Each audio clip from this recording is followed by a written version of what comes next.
Nna kenekwa m unu Igbo mụrụ nze m ụzọ atụm anwetala unu this news tata nwekwa aka ka ụbọchị tata si wee dị.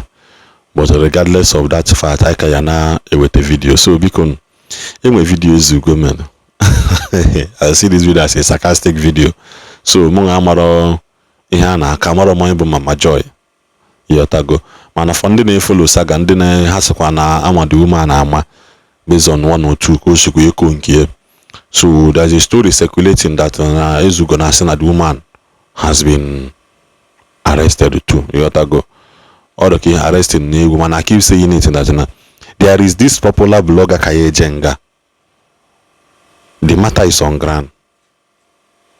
The matter is on ground. So nda no wana kana jenga cancel apugo abago and akukwa things is still coming up. Yotago. You may forget, but the internet does not forget. Chetekwano be who first call police na in the win case. So, but that's by the way, and then this video is Ezeugo regarding Mama Joy. Or the one. Breaking news. What I go? A news just came in that Mommy Joy, our own very Mommy Joy, has been arrested, and she has been detained and remanded in the same prison with Ogechi. What I go? A news came in, and I heard the news.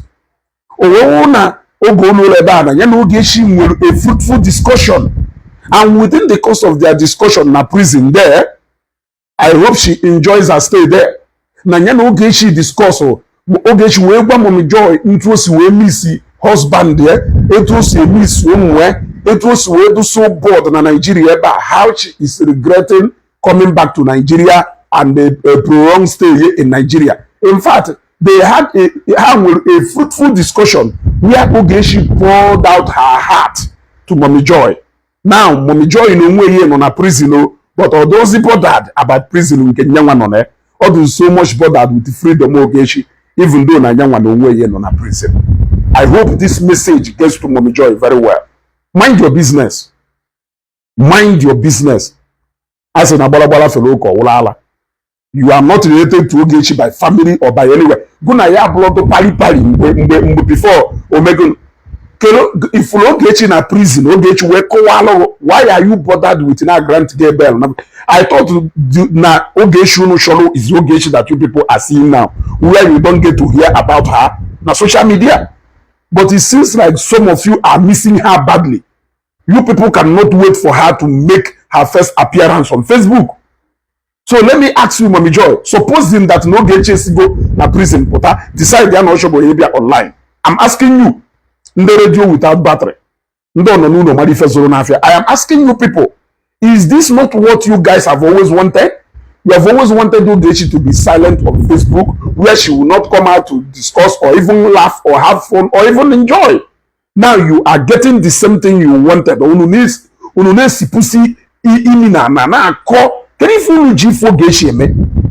You wanted her to be out of social media, face her family, face her work, supposing it is exactly what she is doing.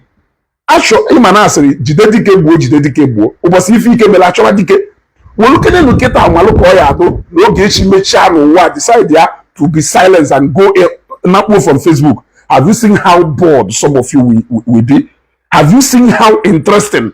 Have you seen how you guys are missing her? That you guys cannot wait until she makes her appearance on Facebook. You see, I grant Ogechi bell. The next thing you want to see is Ogechi that will come to Facebook to talk. But the same talking is what you guys are against. Which of her activities on Facebook okay like it? None.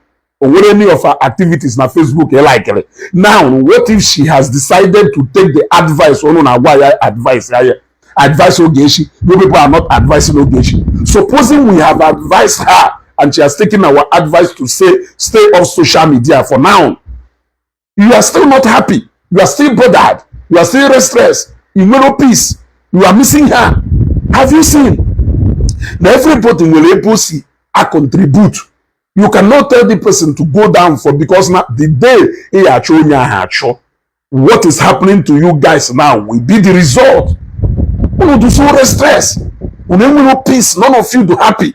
You can't wait to have the face of Ogechi all over social media so that you can start enjoying her groove again. But here you are before her arrest, pretending as if none of you want her again on social media. The reason why in Jiwe, Mommy Joy, because all no money first on Afia.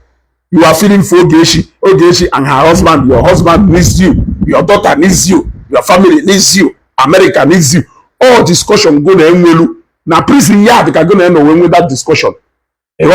So remain there so that you will not miss her again. Remain there so that you can advise her on our behalf. Since we have failed to advise her, remain there in prison with her so that you can advise her better. Huh? Una na kuwari sasri, una ye mind the business ono, mind the family ono. Eh? A lot of ndeni na na about family Ogechi. Deal with Tirigife this morning, keda. Deal with Akugosigo ono totwa. Weje bafia. Okwebo yenye go live over how long? Mana every day on our on social media, Ogechi and her husband, your husband needs you, your family needs you. But one man obey the na chose yes, why can't you focus on your family? Some of you, you are so much bothered about freedom of Ogechi that you have even forgotten a basket and a trailer load of problem on your head. You want to go? No radio without battery. No radio without battery. Why can't you people leave Ogechi alone? Eku hana na grant Ogechi belo. If you no chewu, Ogechi appear na Facebook ozbo, ko bi do bawa meriva. But that is the part of her you say you don't like. Eh? So what if we actually want you people to miss Ogechi? One or two Ogechi na add na Facebook, and you guys are beginning to miss her. You are beginning to miss her. You can't wait to have her face all over social media. You can't wait. On any draws the wait any longer.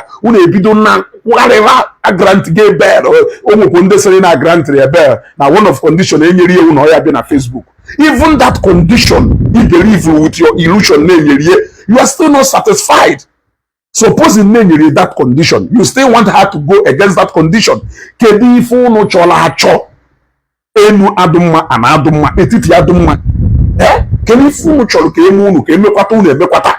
Shouldn't you be happy? Are you not supposed to be happy that there is no more Ogechi now constitute nuisance according to you people? There is no more Ogechi now insult people. There is no more Ogechi now bringing disgrace to marriage. There is no more Ogechi who does not have regard for Mazi. There is no more Ogechi who is full of all evil. In fact, the moment you hear that name Ogechi, all the equal to evil. Why are you so much bothered that you have not seen her? I'm asking you. What if Ogechi Adugo long released from prison or now be just one way you can say me keep on name na Facebook address come is no way focus na family taking the advice since you are still not bothered. I mean you are still bothered. Can you find a moon metal no man happen to Ogechi has never asked you for food.